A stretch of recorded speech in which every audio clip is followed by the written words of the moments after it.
ओम शांति। आज है 24 जून 2026। मातेश्वरी जी के महावाक्य हैं, इस कर्म क्षेत्र पर कर्म अनादि चीज है। तुम्हें कर्म छोड़ना नहीं है, लेकिन कर्म योगी बनना है। जगदम्बा माँ के स्मृति दिवस पर सुनाने के लिए उनके द्वारा उच्चारे हुए मधुर महावाक्य। यह सृष्टि कर्म का खेत है, जहाँ हर एक मनुष्य आत्मा अपना अपना पार्ट प्ले कर रही है। इसमें परमात्मा का भी पार्ट है, लेकिन वह आत्माओं के सदृश्य जन्म मरण में नहीं आते हैं। आत्माओं के सदृश्य उनके कर्म का खाता उल्टा नहीं बनता है।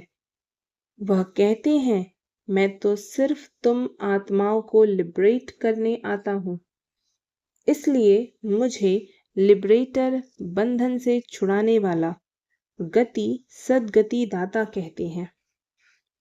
आत्मा पर माया का जो बंधन चढ़ा है, उसे उतार कर प्योर बनाते हैं और कहते हैं कि मेरा काम है आत्माओं को सर्व बंधनों से छुड़ा करके वापस ले जाना। तो सृष्टि के जो अनादि नियम हैं और कायदे हैं, उन्हें भी समझाना है। फिर इस मनुष्य सृष्टि की वृद्धि किस तरह से होती है। फिर वह टाइम भी आता है जब यह कम होती है। ऐसे नहीं कि बढ़ती है तो बढ़ती ही जाती है, नहीं, कम भी होती है। तो सृष्टि में हर चीज का नियम है, अपने शरीर का भी नियम है। पहले बाल, फिर किशोर, फिर युवा, फिर वृद्ध। तो वृद्ध भी जल्दी नहीं, वृद्ध होते हैं, जड़जड़ीभूत हो जाते हैं। तो हर बात का बढ़ना और उसका अंत होना, यह भी नियम है। इसी तरह से सृष्टि की जनरेशंस का भी नियम है। एक जीवन की भी स्टेजेस हैं, तो फिर जन्मों की भी स्टेजेस हैं। फिर जनरेशंस भी जो चली, उसकी भी स्टेजेस हैं। इसी तरह सभी धर्मों की भी स्टेजेस है। पहला जो धर्म है, वह सबसे ताकत वाला है। पीछे आहिस्ते आहिस्ते जो आते हैं, उनकी ताकत कम होती जाती है। तो धर्मों का बंटना, धर्मों का चलना, हर एक बात नियमों से चलती है। इन सब बातों को भी समझाना है। इसी हिसाब से बाप भी कहते हैं, मेरा भी इसमें पार्ट है। मैं भी एक सोल हूँ। मैं गॉड कोई दूसरी चीज नहीं हूँ। मैं भी सोल ही हूँ, परंतु मेरा काम बहुत बड़ा और ऊंचा है, इसलिए मुझे गॉड कहते हैं। जैसी तुम आत्मा हो, मैं भी वैसा ही हूँ। जैसे आपका बच्चा है, वो भी तो मनुष्य है। आप भी तो मनुष्य हो, उसमें तो कोई फर्क नहीं है ना। तो मैं भी आत्मा ही हूँ। आत्मा आत्मा में कोई फर्क नहीं है, लेकिन कर्तव्य में बहुत भारी फर्क है। इसलिए कहते हैं, मेरा जो कर्तव्य है वह सबसे भिन्न है। मैं कोई हद के एक धर्म का स्थापक नहीं हूँ। मैं तो दुनिया का क्रिएटर हूँ। वो हो गए धर्म के क्रिएटर। जैसे वो आत्माएं अपना काम अपने समय पर करती है, वैसे मैं भी अपने समय पर आता हूँ।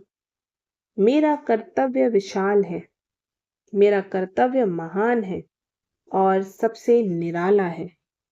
इसीलिए कहते हैं, तेरे काम निराले। उनको सर्वशक्तिवान भी कहते हैं। सबसे शक्तिशाली काम है आत्माओं को माया के बंधनों से छुड़ाना और नई दुनिया का सैपलिंग लगाना। इसलिए उनको अंग्रेजी में कहते हैं हेवनली गॉड फादर। जैसे क्राइस्ट को कहेंगे क्रिश्चियनिटी का फादर, उनको हेवनली गॉड फादर नहीं कहेंगे। हेवनली का स्थापक परमात्मा है तो हेवन वर्ल्ड हो गई ना। हेवन कोई एक धर्म नहीं है, तो वह वर्ल्ड का स्थापक हो गया और उस वर्ल्ड में एक धर्म, एक राज्य होगा। तत्व आदि सब चेंज हो जाएंगे, इसलिए उनको कहते हैं हेवनली गॉड फादर। दूसरा, गॉड इज ट्रुथ कहते हैं। तो ट्रुथ क्या चीज है? इसमें ट्रुथ, यह भी समझने की बात है। कई समझते हैं कि जो सच बोलता है वही गॉड है। गॉड कोई और चीज नहीं है, बस सच बोलना चाहिए, परंतु नहीं। गॉड इज ट्रुथ का मतलब ही है कि गॉड ने ही आकर के सभी बातों की सच्चाई बताई है। गॉड इज ट्रुथ माना गॉड ही ट्रुथ बतलाता है, उसमें ही सच्चाई है। तब तो उनको नॉलेजफुल कहते हैं। Ocean of knowledge, ocean of bliss. God knows, ईश्वर जानता है, तो जरूर विशेष कुछ जानने की बात है ना। तो वह कौन सी जानकारी है? यह नहीं कि इसने चोरी की, गॉड नोज। भले वह जानता सब कुछ है, परंतु उसकी महिमा जो है ना, वह इसी पर है कि हमारी दुनिया जो नीचे गिरी है वह ऊंची कैसे चढ़े। इस चक्र की बातों को वह जानता है, इसलिए कहते हैं गॉड नोस। तो परमात्मा की महिमा उस तरीके से आती है जो मनुष्य से भिन्न है, क्योंकि उनका जानना सबसे भिन्न है। मनुष्य का जानना हद है। कहते भी हैं मनुष्य अल्पज्ञ है, और परमात्मा के लिए कहते हैं वह सर्वज्ञ है, जिसको अंग्रेजी में नॉलेजफुल कहते हैं, यानी सर्व का ज्ञाता अथवा जानने वाला है। तो जो सर्वज्ञ है वही ट्रुथ को जान सकता है। यथार्थ बातों की नॉलेज जिसके पास होगी, जरूर वह सबको देगा ना। अगर खुद जाने दूसरों को ना दे तो उससे हमें क्या फायदा? जाने दो, परंतु नहीं, उसकी जानकारी से हमें कोई फायदा मिला है, तब तो हम उसकी क्वालिफिकेशंस गाते हैं, उसके पीछे पड़े हैं।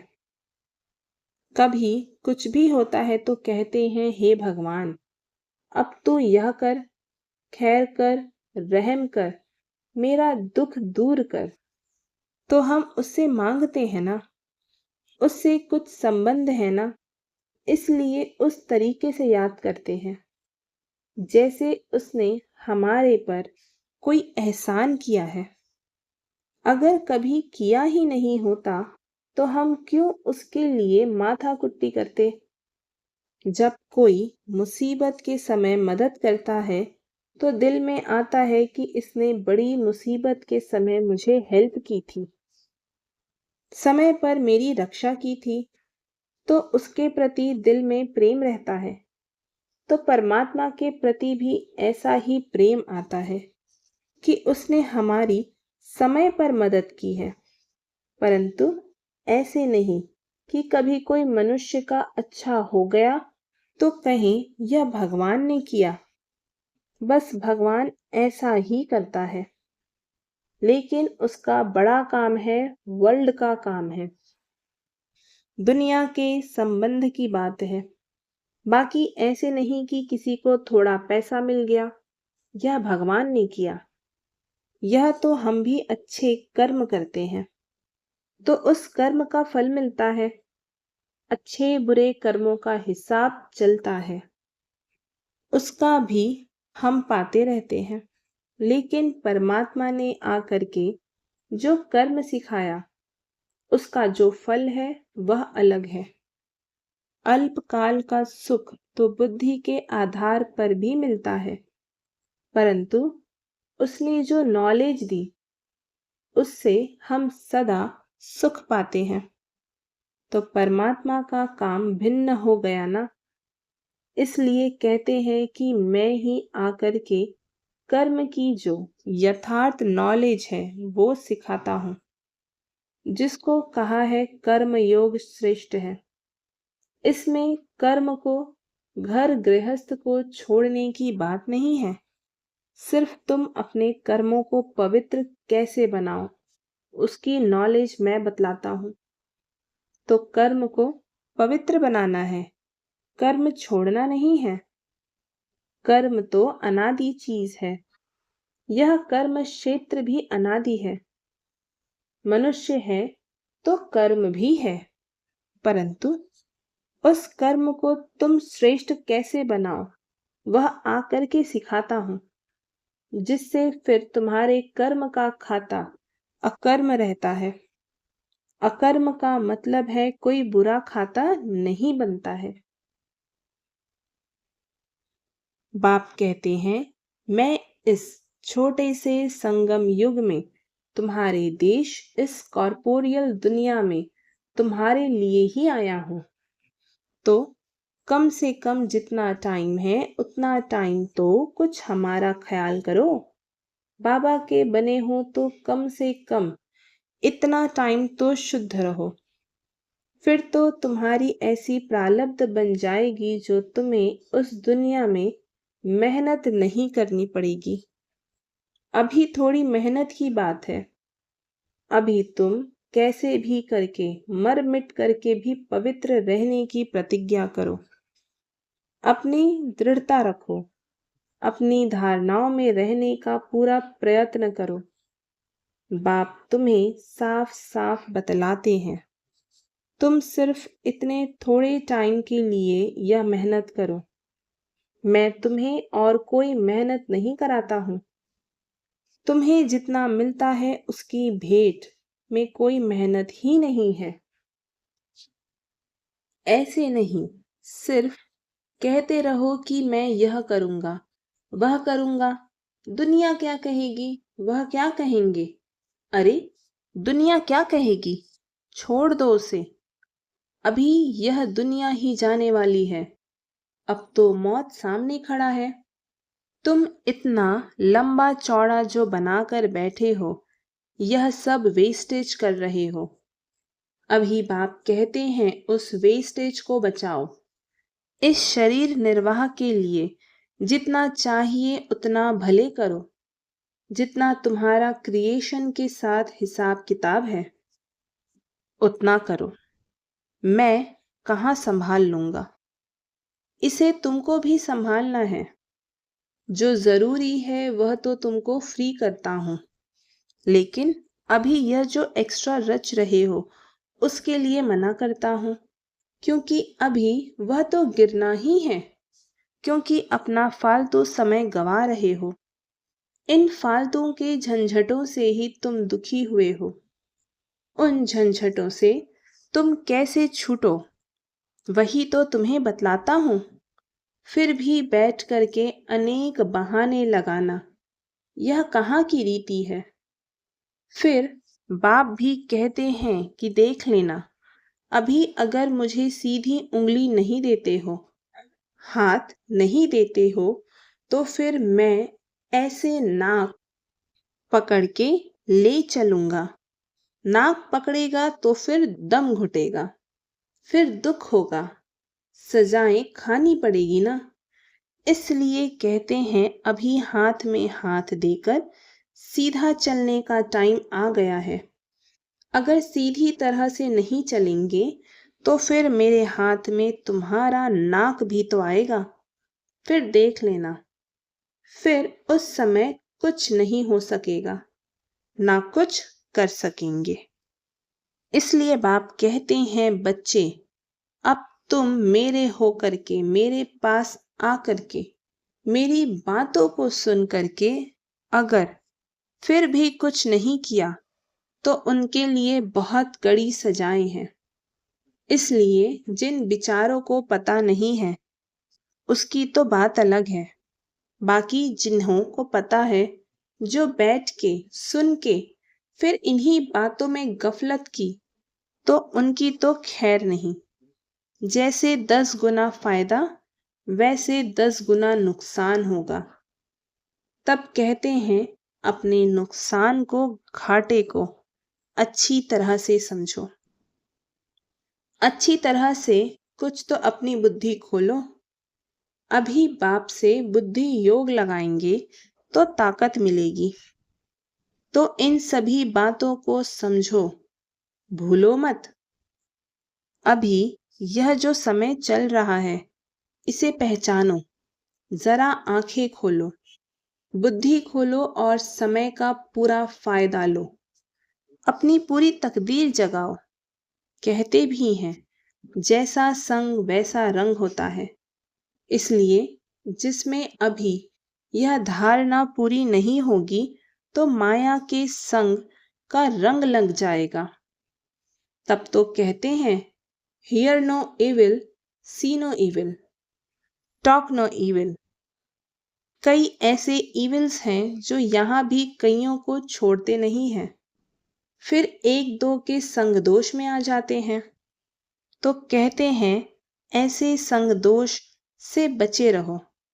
ऐसे मत समझो कि संग दोष बाहर है, यहाँ नहीं है। नहीं, यहाँ भी वह घूमते रहते हैं, क्योंकि उनका राज्य है ना। इसलिए बाप कहते हैं अच्छी तरह से कवच पहन कर रहो। कवच होगा तो उसकी गोली लगेगी नहीं। योग का ही कवच है, ज्ञान की तलवार है। इन सभी अस्त्र शस्त्रों को अपने पास अच्छी तरह से संभाल के रखो। कहते भी हैं जो करता है वह पाता है। यह तो भविष्य प्रारब्ध बनाने की बातें हैं। यहाँ तो प्रारब्ध नहीं भोगनी है ना। यहाँ तो कोई गुरु बन करके नहीं बैठना है। इसमें कोई मिसअंडरस्टैंड ना करे, इसलिए यह सब समझाया जाता है। तो यह सब बातें ध्यान में रख करके अपने को सेफ रखना है। यहाँ कोई खर्चे आदि की बात नहीं होनी चाहिए।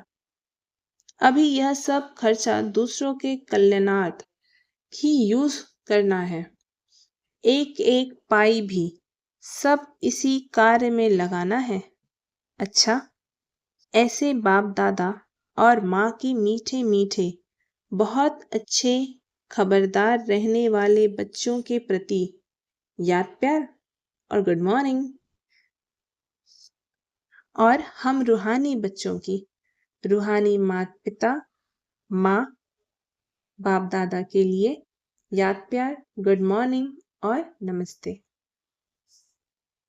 प्रश्न, मम्मा हम चलते फिरते योग की ऊंची अवस्था में कैसे स्थित हो सके? तो उत्तर आता है वास्तव में अपनी यह लाइफ नेचुरल योग की होनी चाहिए, क्योंकि योग है निश्चय। तो हरदम निश्चय को कायम रख प्रैक्टिकल वह स्वरूप बन जाना है। निश्चय रूप बन कर्मेंद्रियों से कर्म करो।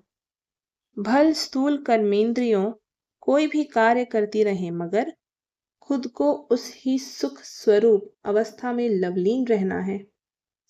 आपका चेहरा सदा सुख स्वरूप रमणीक दिखाई दे।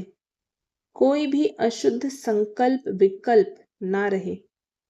ईश्वरीय आनंद में आंतरिक मग्न अवस्था में रहो, तो फिर कोई भी अशुद्ध संकल्प विकल्प की उत्पत्ति नहीं होगी। शुद्ध प्योर धरनी में जो भी संकल्प उत्पन्न होगा वह लोक संग्रह प्रति अथवा अपनी उन्नति प्रति होगा। यह अति मीठी सुंदर अवस्था है जो समय पर मदद करती है।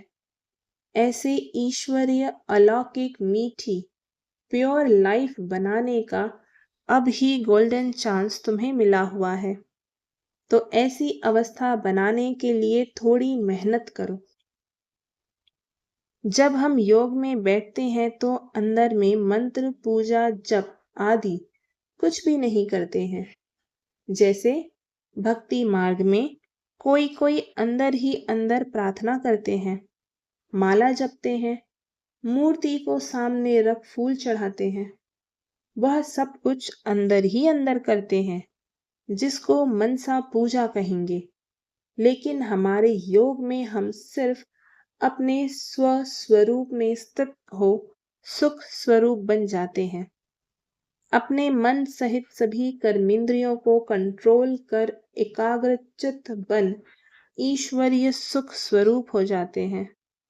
इसके लिए योग का टाइम पर्सनल मुकर्रर है, जहां एक टाइम पर बैठकर अभ्यास करते हैं। सिर्फ व्यक्त बातों से नाता तोड़कर अव्यक्त संबंध से नाता जोड़कर रखना है, तो याद सहज हो जाएगी। अच्छा, ओम शांति। आज का वरदान है, बाप दादा के साथ द्वारा माया को दूर से ही मूर्छित करने वाले माया जीत जगत जीत भव।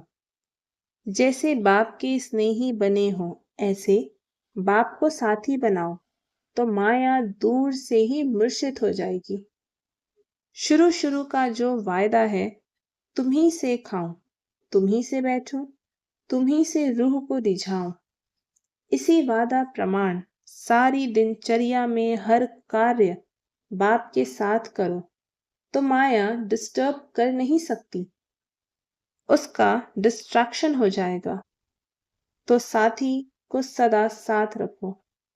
साथ की शक्ति से व मिलन में मग्न रहने से माया जीत जगत जीत बन जाएंगे।